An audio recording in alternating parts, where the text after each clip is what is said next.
Hi, welcome everybody to my presentation on data mining. My name is Zacharias. I'm a fourth-year software engineering student at the University of Victoria in BC.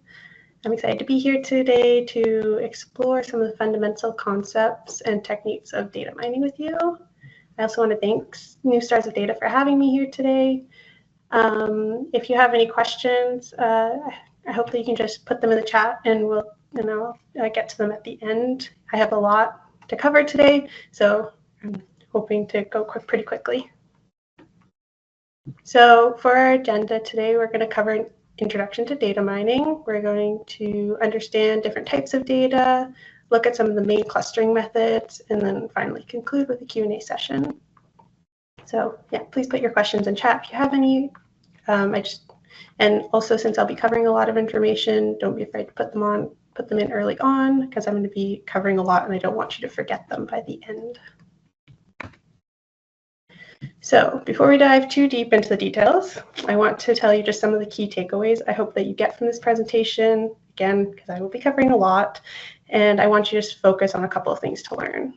So I'll mostly be discussing the high-level ideas, and the topics I cover have a lot more information that was just not possible to include in this session. So if you have, I hope that it'll just give a basic understanding and encourage you to go learn more after this presentation. Having said that, by the end of this presentation, I hope that you'll learn a deeper understanding of what data mining is and why it's important for uncovering valuable insights from large data sets, recognize the different types of data, including discrete, continuous, nominal, and ordinal, learn more various clustering techniques. We're going to be covering k-means, k-means plus, hierarchical clustering, and dbScan. Identify some of the challenges and limitations that come with clustering methods, including issues with outliers, scalability, and selecting the right parameters. And gain a more practical insight into how clustering results are evaluated and interpreted, making data-driven decisions. So I just want you to keep these points in mind as I go through my presentation, and it'll help guide our discussion a little bit more and help you see the bigger picture. So what is data mining? Data mining is all about extracting meaningful parameters from large data sets. According to its definition, it involves analyzing vast amount of information to generate new insights. Think of it as the process of turning raw data into valuable knowledge. Many different companies and organizations use data mining to understand trends, predict future behaviors, and to make data-driven decisions. Some of the key companies and markets that use it is marketing, for targeted advertising. It is also used a lot in healthcare. This is disease prediction, drug discovery, and then recommendations. So think of Netflix, or when you're online shopping, just personalizations and recommendation ideas. So to understand data mining, first you need to understand data. So data can take many forms, and identifying the types of data is very crucial.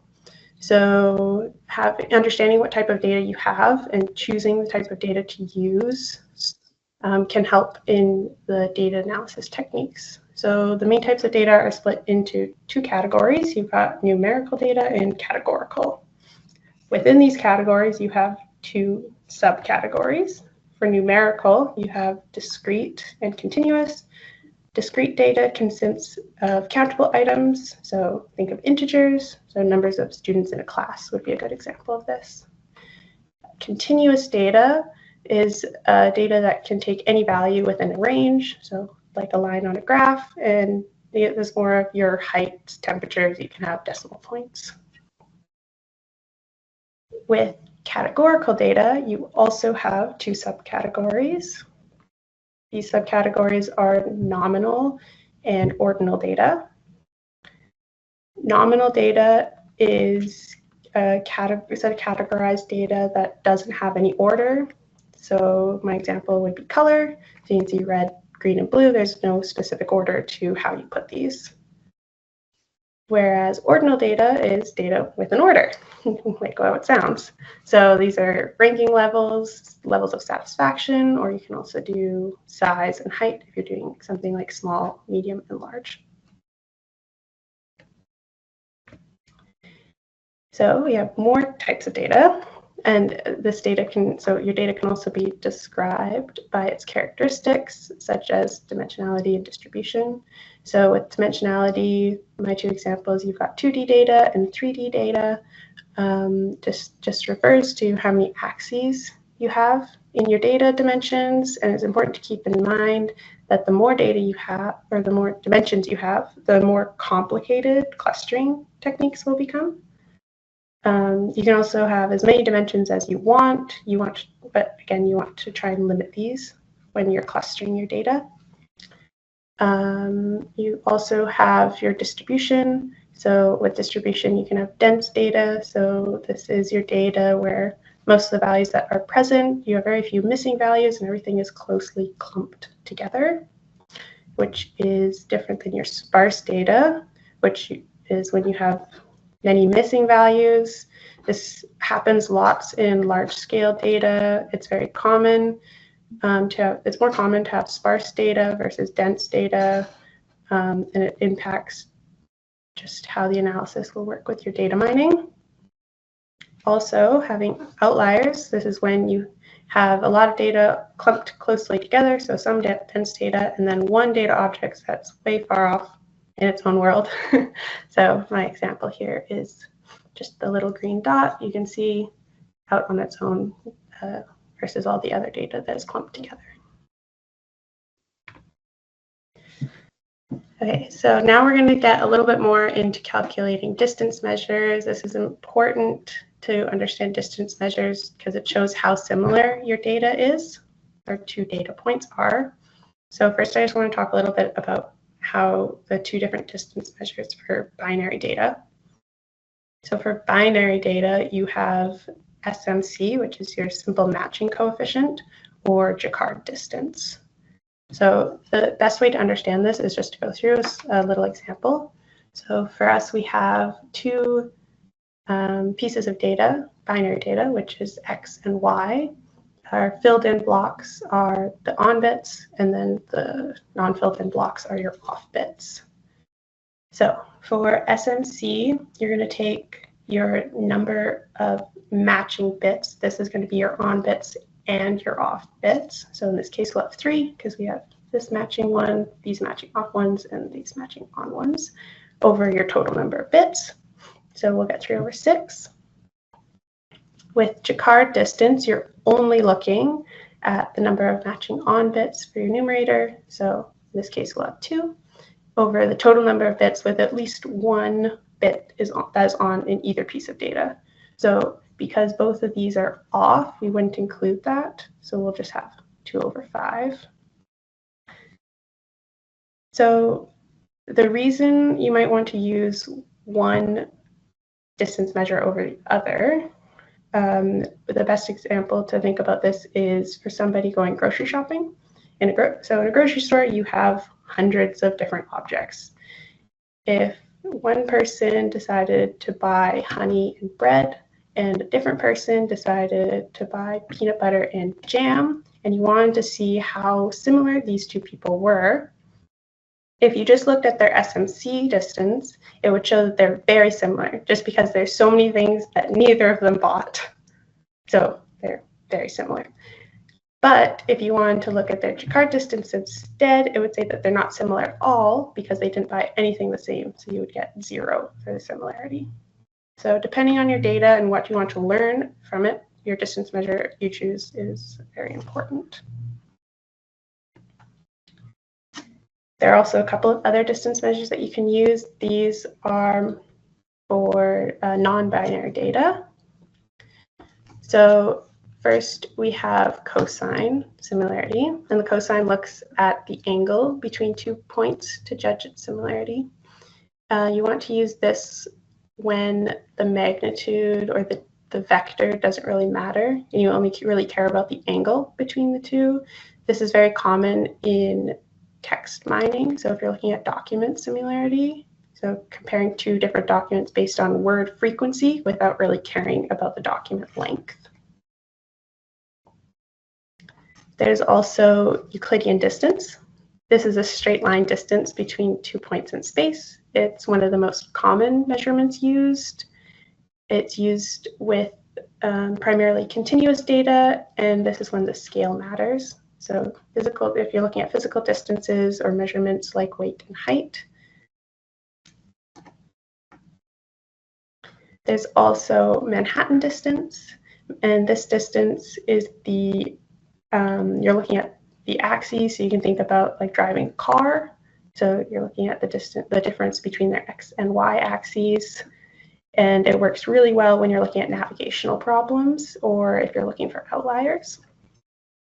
And finally, we have Minkowski distance, which is just a generalization between Euclidean and Manhattan distance. It gives a more flexible measure when you want to explore different values for finding a distance that better fits the characteristics of the data. Okay, now we can get into the more exciting stuff, which is your clustering. So now we have a little bit of a basic understanding of distance measures and data and kind of looking at what data is. We can really start getting into the different clustering methods. So to start off, we're going to look at k-means clustering. So the idea behind k-means is to divide your data set into k clusters, which is each cluster is represented by a single centroid, which is your center point. These centroids don't have to be data points, and they're just continuously recalculated as the algorithm iterates. I'm going to go more into each step behind how k-means actually runs. So to understand k-means and any clustering method, really, you first need to know their hyperparameters. These hyperparameters are settings that control the clustering's algorithm behavior. They're not learned from the data, but they're just more set before the data runs. So choosing good hyperparams is really important because they affect the clustering result and the overall model performance.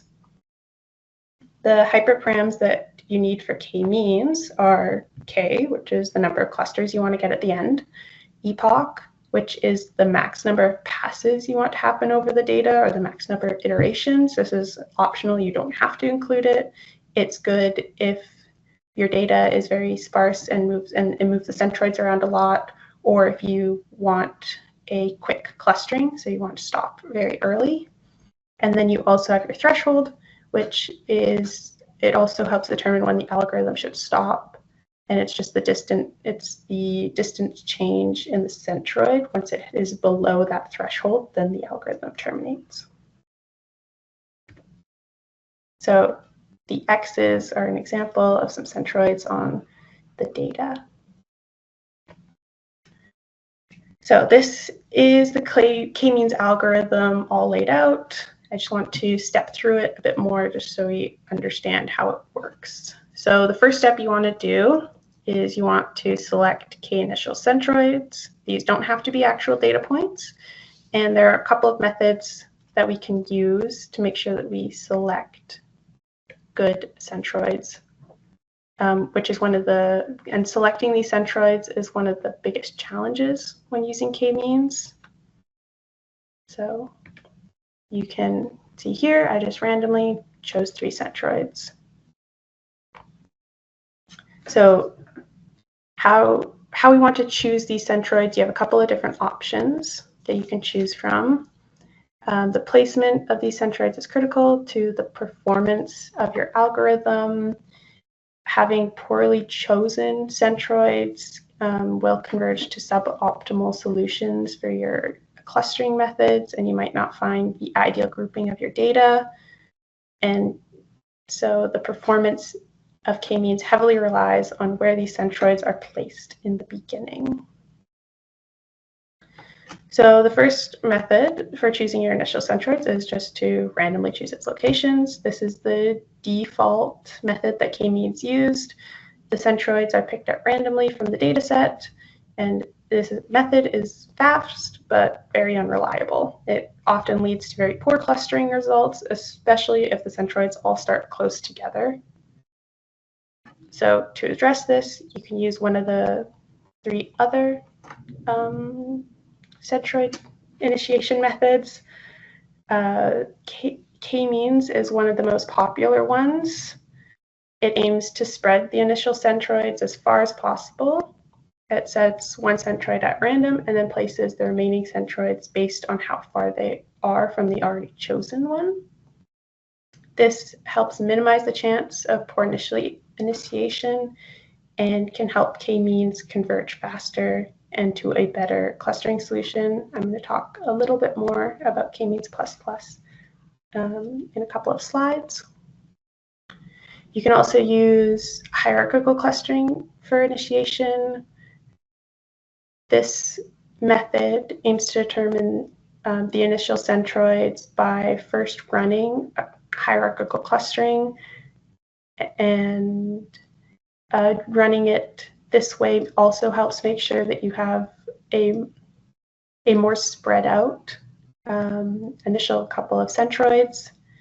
It can be expensive because hierarchical clustering is expensive, which I will also discuss a little bit later. The last method you can use for choosing centroids is to choose bisecting k-means.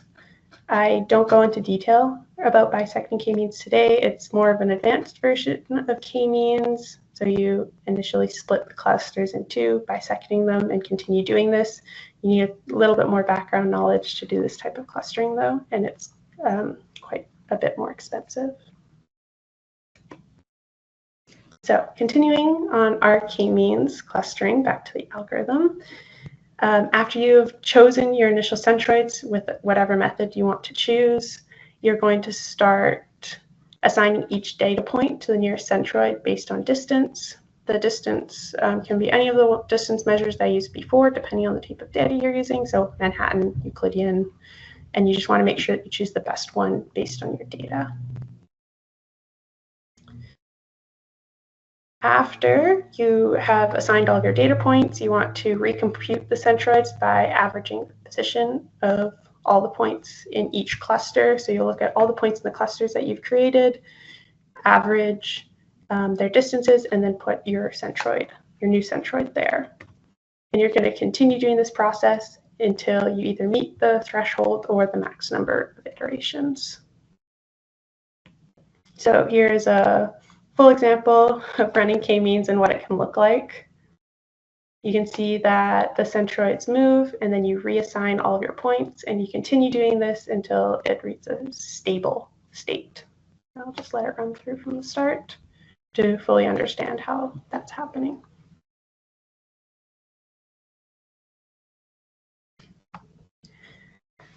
So another method, so your initiation method for k-means++, which helps avoid poor centroid placement. So instead of randomly initialization of all centroids, k-means++ first chooses a centroid at random, which has to be one of the existing data points. And then you're going to choose your next centroid based on probability, and this probability is given depending on how far away each point is from the current centroid. So the importance of using k-means++ is it gives you faster convergence. So it starts with well-placed centroids instead of randomly placed ones, meaning that you need fewer iterations to refine your clusters, and it can significantly reduce your computation time, especially when you're using larger data sets. This avoidance of poor placement ensures that the centroids are placed further away and significantly reduces your chance of having poor clusterings be made. So here we're going to select our first centroid, which I chose at random, is that orange dot. And then you're going to calculate the distance to all other points. And give each of these points a probability of being the next centroid based on how far it is away from that current centroid. So the further away, the higher the probability is that it'll be chosen as the next centroid. So next, we're going to choose the blue one. That'll be our next centroid. And then you recalculate all the distances again to all of the points. And you're going to continue to repeat this and look at the probabilities until you have k centroids. This method, although it helps reduce the number of iterations that you need to do in k-means, it's very expensive upfront because you need to do all these distance calculations and calculate the probability, but you're more likely to have a good clustering at the end of it. As you can see, we have all of our initial centroids spread out a little bit more, which means we'll only have to run probably 2 or 3 iterations of k-means after to get our final clustering.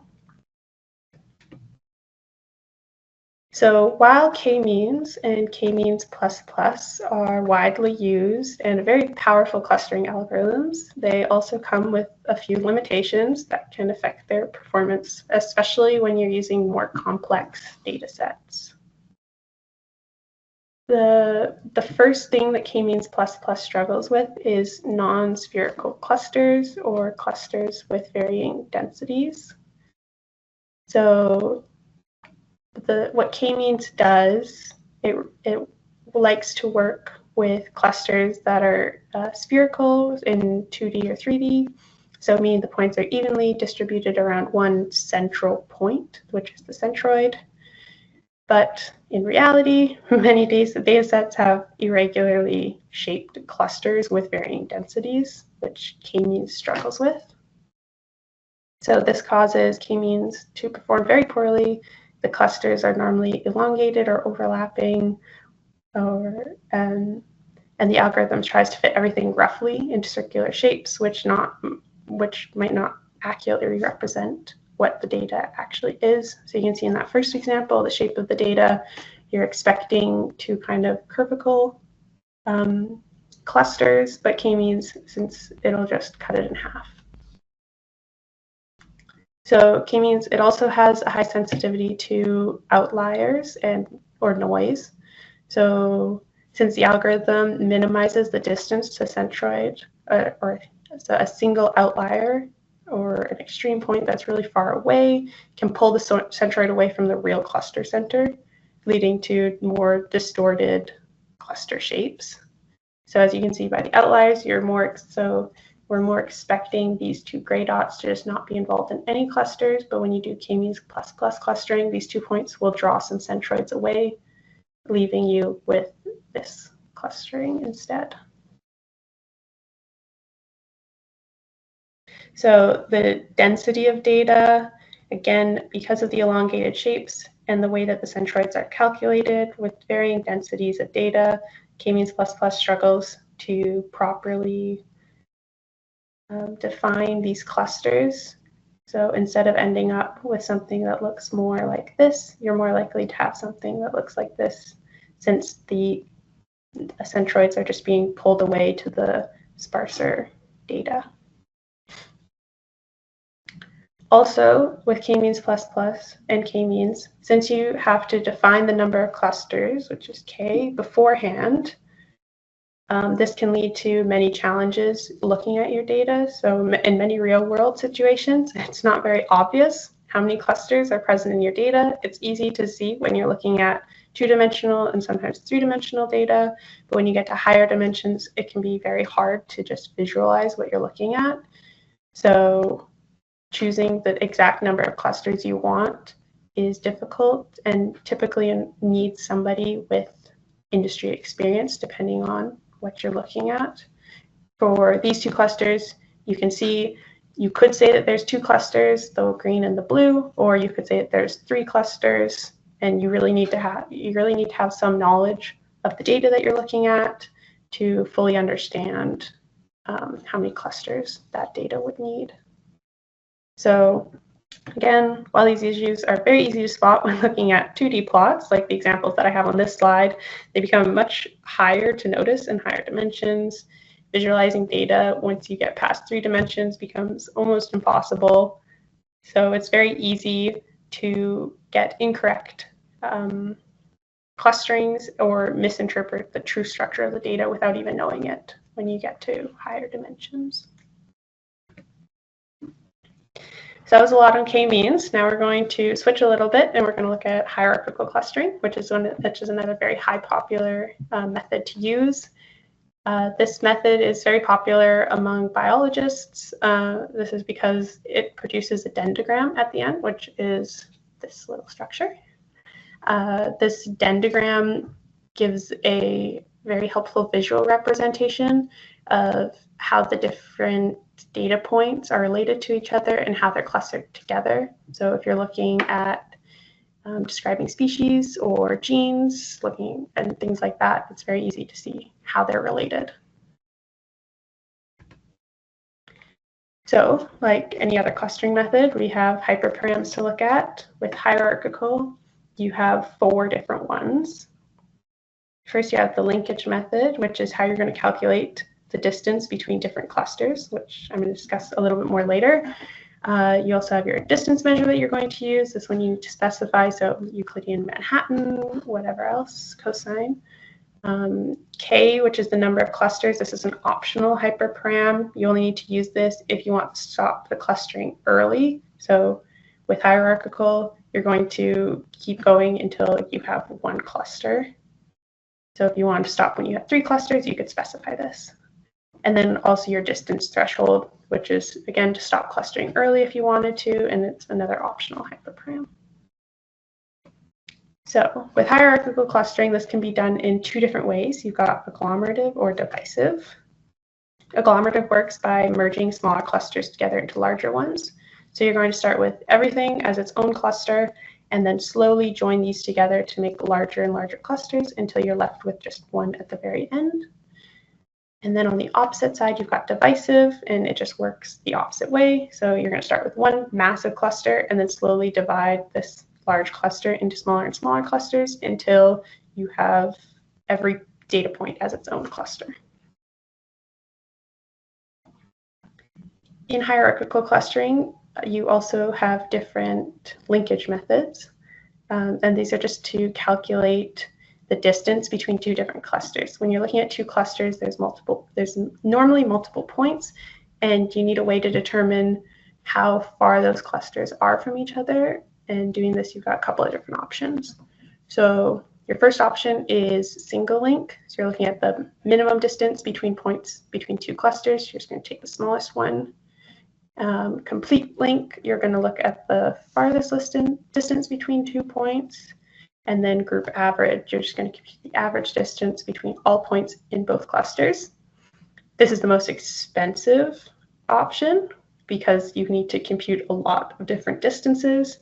However, it can also be the most accurate because in this example, although I'm using circles, it's very easy to see it. Choosing your different linkage methods won't have a big effect on how your final clustering will look. But when you have more globular shapes, you could have one outlier point in a data set, which using complete link or the max distance could skew the actual distance between these clusters a little bit more. And in those cases is when you would want to use something like group average to actually see these differences a little bit better. So now I'm going to focus a little bit more on the full algorithm of how hierarchical clustering works. So for this, I'm going to use agglomerative and single link. So that means we're going to start with everything as its own cluster, and then we're going to slowly bring them together into forming one large cluster. And single link just means that we're going to use the min distance to calculate the distances between clusters. So like I said, first we start as every point as its own cluster and then repeatedly merge the closest 2 clusters together. And this process is going to continue until we have one large cluster. This method is very effective, but it can be computationally quite expensive because you're computing all of the different distances, especially when you get larger and larger data sets. So you're going to take, so this is just an example, you're taking one data point, computing all the distances to all the other clusters. In this case, it's all the other points. And then you're going to select the pair with the smallest distance. So for us, that's that dark blue line. And we're just going to merge these two together, and that'll form your first cluster. And you can see it right here on the dendrogram, and it shows how similar these points are. Since they were the first cluster and the smallest point on the dendrogram, it shows that compared to all other data in this data set, this was the most similar set of data. And you're just going to continue and repeat this method until you have the desired number of clusters that you want. So this is a full example of hierarchical clustering in action. You can kind of see the different colors pop up. It does go a little bit fast, so I'll let it play twice. But yes, so you just continue until you are left with one data set, which is all gray. So it starts off very small, and then slowly these clusters get larger and larger, normally sets of 2, and then they continue to get bigger.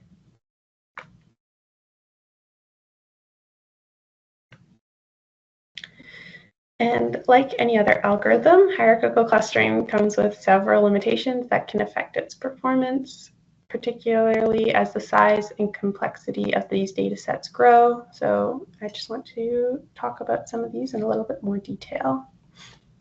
So the first one that you have is local objective functions. So you're making a lot of local decisions without looking at the full context or the big picture of the data. So for instance, during each step, if it decides which clustering to make based only on the current piece or pairwise decisions of a point of a cluster and ignoring the overall structure or long-range relationships of these clusters. This can lead to suboptimal results, especially if the algorithm merges clusters prematurely based on local information without understanding how these clusters fit on a full global pattern of your data. You also have irreversible merges. So once you merge two pieces of data together, it cannot be undone.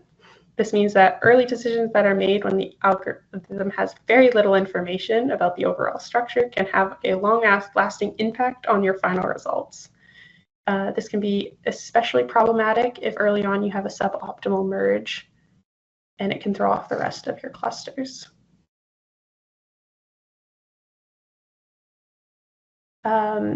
So one example of clustering, one example of solely clustering early on is not being able to see the larger picture. Mistakes made this way can really misinterpret the true meaning of the data that you're looking at. Finally, hierarchical clustering is very sensitive to outliers. So just like k-means, hierarchical clustering, when there's outliers, it can highly skew the results because they tend to be very far away from all of their data points. In agglomerative clustering, it can lead to an outlier being placed in its own cluster or merged incorrectly with another cluster, distorting your final structure.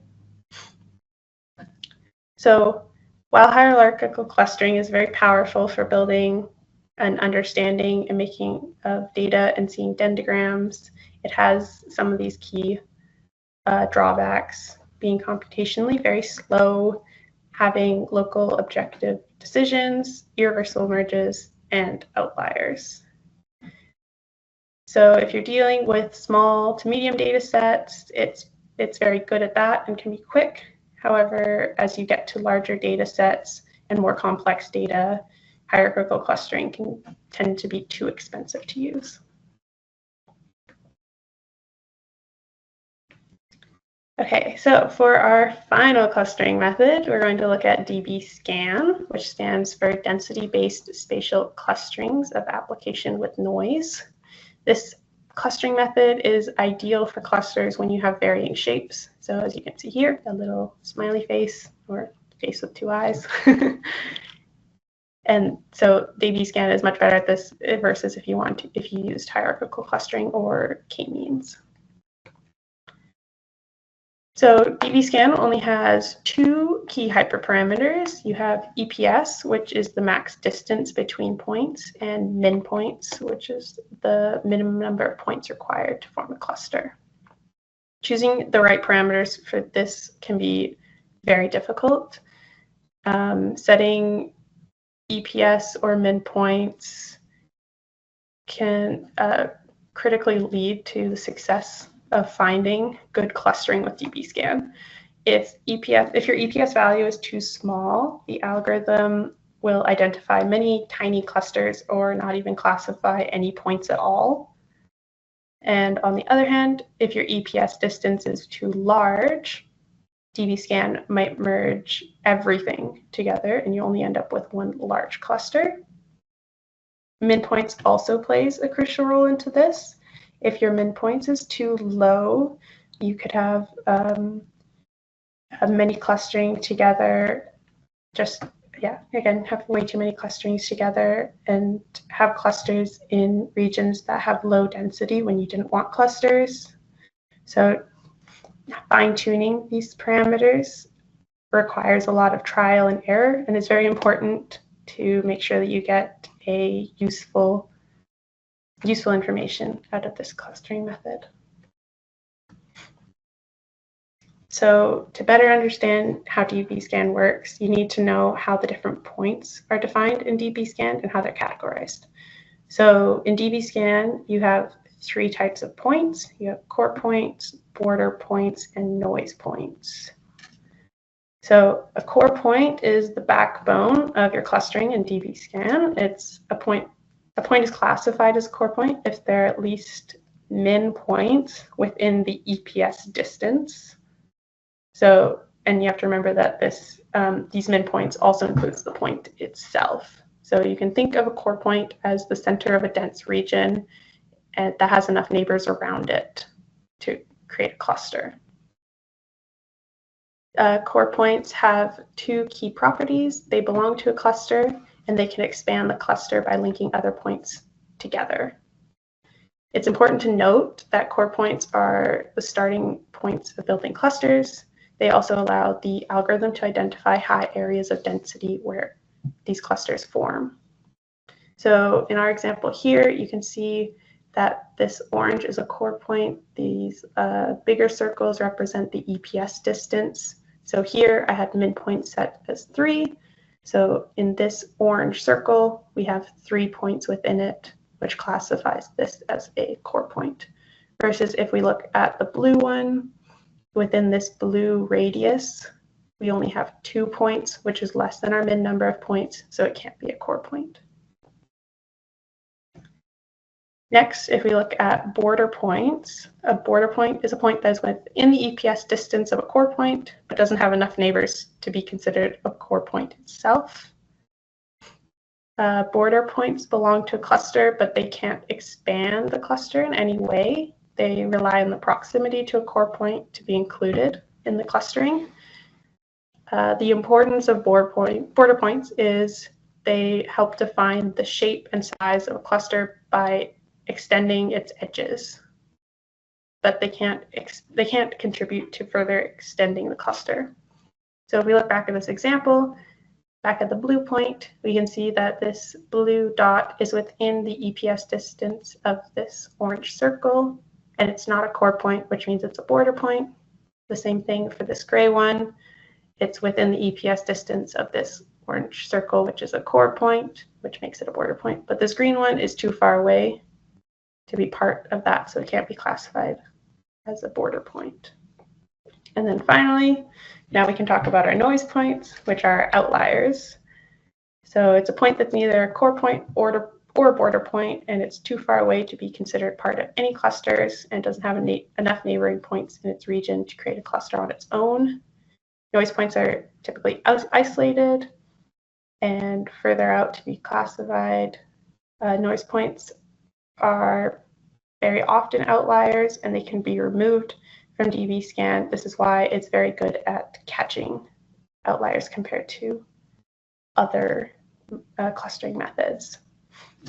So just to explain this a little bit easier, I have a better example than just looking at points. So a core point, you can imagine as a group of people standing close together at a party. They form a dense cluster. If you're standing in the middle of that group and you're surrounded by a sufficient number of people, that would be within your EPS distance, you would be considered a core point because you have enough neighbors around you. Now, if you imagine that you're standing on the edge of this group, you're still close enough to the people in that group, but you aren't the person standing directly in the center and not considered a core point, then you're going to be a border point of the group because you don't define the center of it.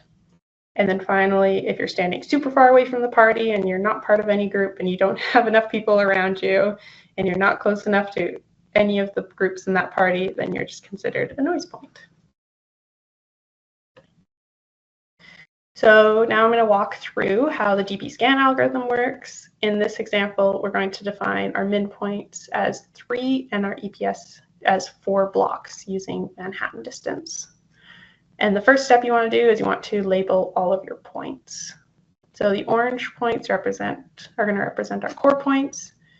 The red ones are going to be our border points, and then the dark red ones are going to be our noise points. So we can start off, we can see that we have one outlier, so we can easily label that as a noise point. And now we need to look at our points here, which are a little bit closer together and harder to define right away. So if we look at this orange one, we can see that it has a Manhattan distance of 4 to this point, and it's close enough to this point. And then the point itself counts, which is 3, which makes it enough to be a core point. We can do the same for this one. It has a close enough Manhattan distance to this point, and includes itself again, which also makes it a core point. None of these surrounding points have enough points within their EPS distance, so we can label all of these as border points.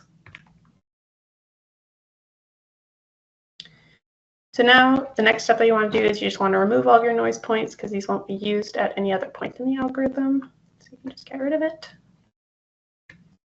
And then now this is when the actual clustering for dbScan starts. So you look at each core point, and if there's another core point within its EPS distance, then you want to connect these to form a larger cluster. And you want to do this for every core point. Since we only have 2, it would just form one cluster, and then you're done that step. The next thing you want to do is you want to look at all of your border points and assign these to a cluster that's within the EPS distance, slowly growing your clusters to be larger and larger. So if we look here, we can add this border point to our cluster that we've already created and make it a little bit larger. And then we can look at our next point and then our last point. And you're going to continue doing this until every border and core point is part of a cluster. I have a full example showing that a little bit better. So you can see with the smiley face, it slowly makes its way around the circle, connecting points that are within the EPS distance. You can see these larger circles that it's making as it does the clustering. That would be your EPS distance, calculating to see if they're close enough. And then once it's finished, it moves on to the next set of core points that it has, completing its cluster, and then finds all the noise points. So while dbScan is a very powerful and versatile clustering algorithm, especially for finding nonlinear clusters and detecting outliers, it has its own limitations that can make it challenging to use in certain scenarios. So one of the big things that it struggles with is clustering when there's varying densities. So when you have varying densities, deciding what your EPS and min points can be very difficult. So if you have a cluster that has these varying densities, the smaller densities, you would want to have a smaller EPS and min points to make sure that none of the outliers are connected to these clusters, versus when you have a more sparse set of data, you want to have a larger EPS and min points to make sure that it connects all these points together. So making sure that you correctly define your EPS and min points to be able to cluster the dense and the sparse data can be very difficult without including the outliers. It also has challenges with high dimensional data. And this is again with defining proper EPS values, and just becomes more complicated when you're looking at higher dimensions. In higher dimensions, the concept of distance becomes less intuitive.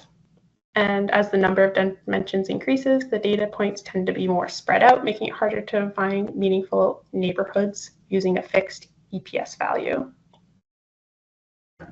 So as a result of this, DPS in high dimensional data is spread out and reduced, and it can either overestimate or underestimate the number of clusters, depending on how your EPS and min points is set.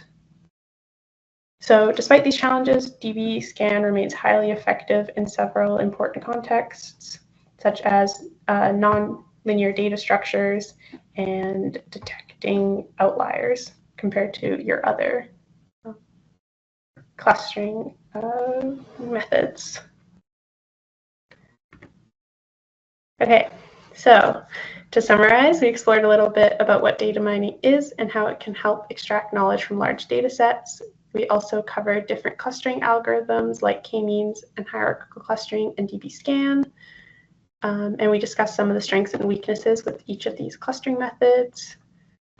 There's a lot more to learn with data mining, and this presentation barely scratched the surface, and I know I gave a lot of information very quickly. There's also 2 websites that I would like to share. These websites you can use to just play around with k-means and DBSCAN to more understand what they're doing. It's a lot easier to just have a hands-on approach to this. Yeah, so that was a lot of information in less than an hour. So if anyone has any questions, I'm happy to answer them now.